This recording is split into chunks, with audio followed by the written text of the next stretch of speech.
kills me, you hear me? You hear me, H.P. Lovecraft? I had fallen off so many cliffs it was ridiculous.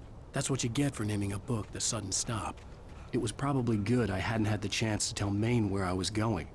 I'd have to lose the cops and find my own way to the mine.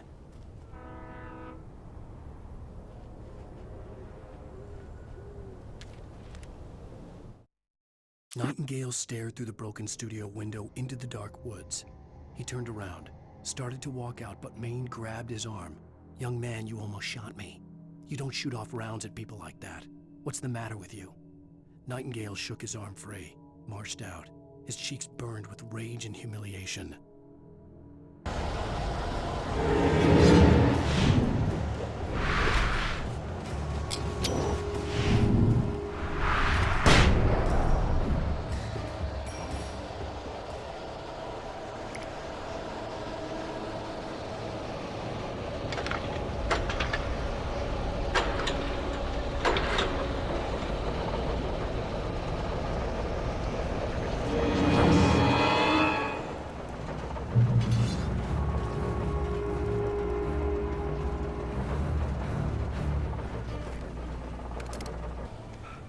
There was no sensible reason for the power company work lights to be here. It was almost as if they'd been left for someone like me to use.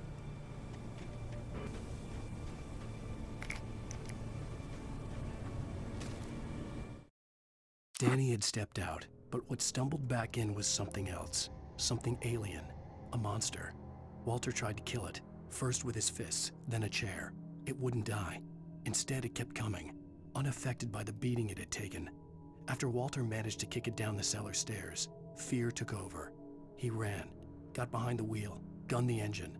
The booze wouldn't make him forget, but he knew he had to try.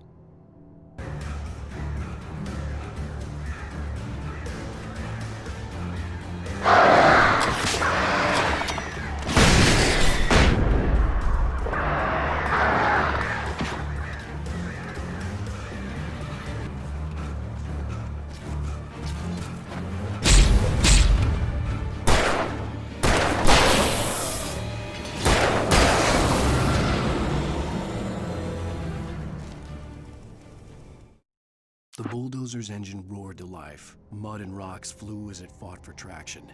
It crashed through the concrete wall and landed heavily in the yard. If it were an animal, it would have shaken its head after the impact, fixed its eyes on me, and charged.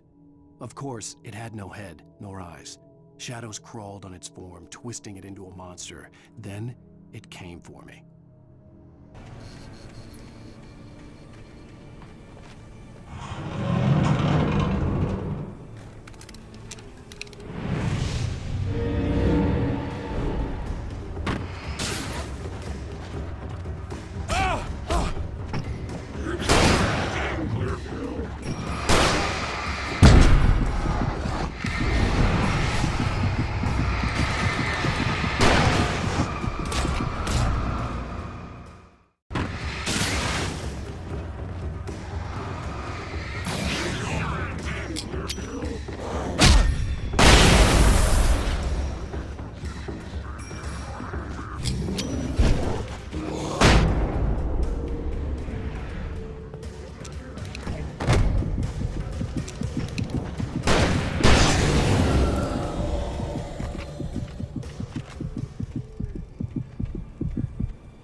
Hello? The most stubborn man I've ever met. Alice? Alice?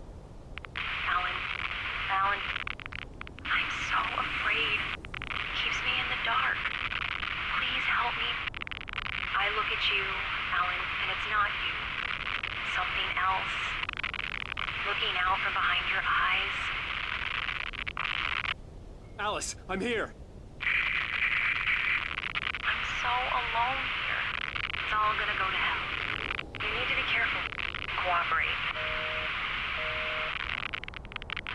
The connection had been terrible, But that wasn't the only thing that hadn't been right with the call. She sounded wrong somehow, but she had called me.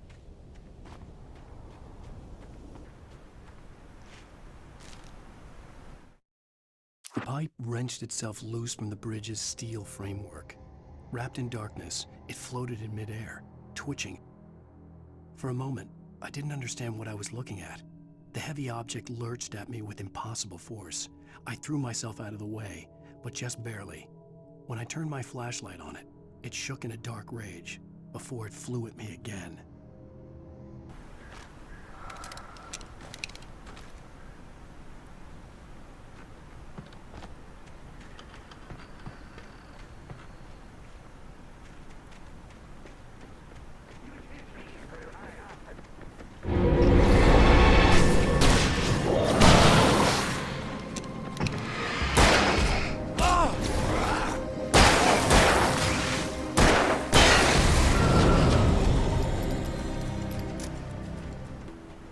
I could see a railway bridge up ahead, and a warehouse of some sort on the opposite shore. I hoped I could find a car from there.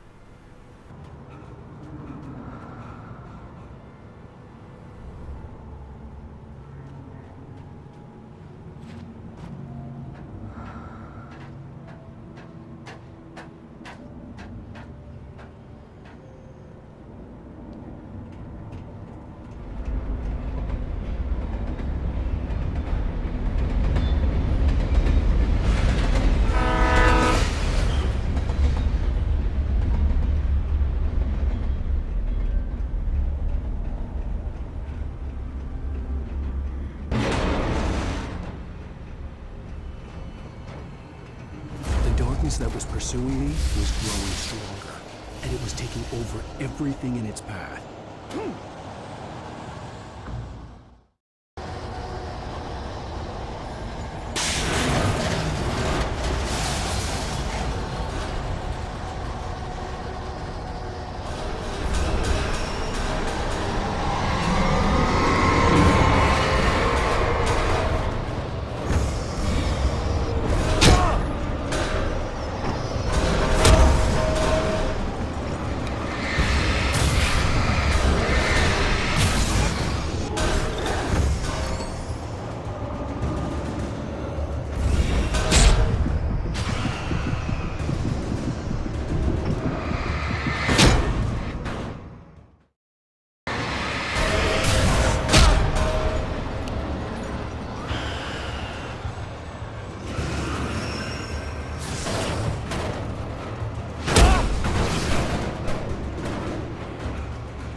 As a teenager, just starting to get interested in writing, Stephen King had been a source of inspiration to me. I thought about all the inanimate objects that had come to life in his books. No one is safe in a good horror story, certainly not the protagonist. That's what makes them fun. This was anything but. The darkness could possess anything, and it was getting closer.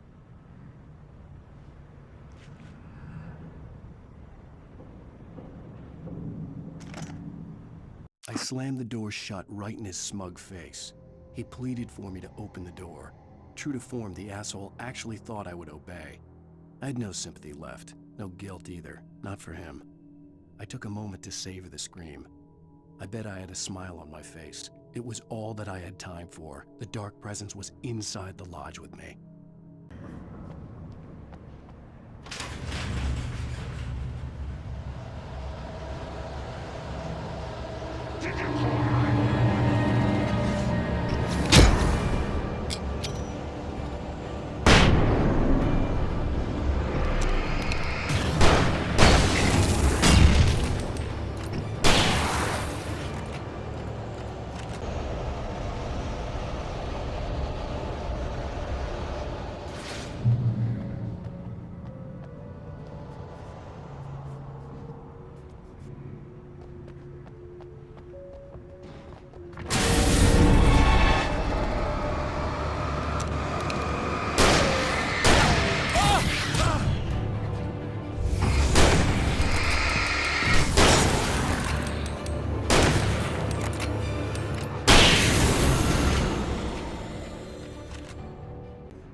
darkness surged towards me, sucking everything loose from the ground into its depths, tugging at my clothes.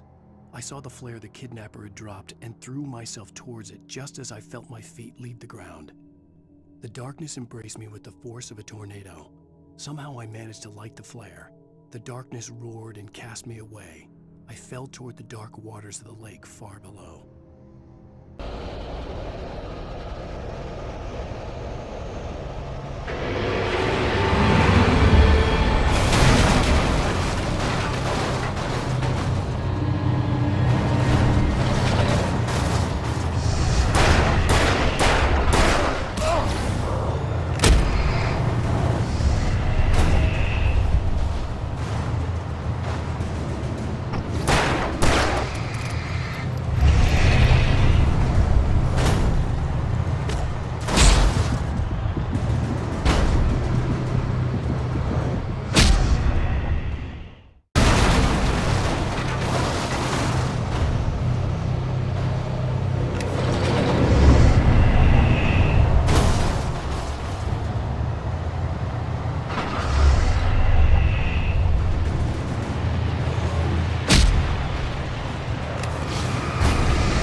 I had never been this glad to see the sunrise. I had a couple of hours to get to the coal mine.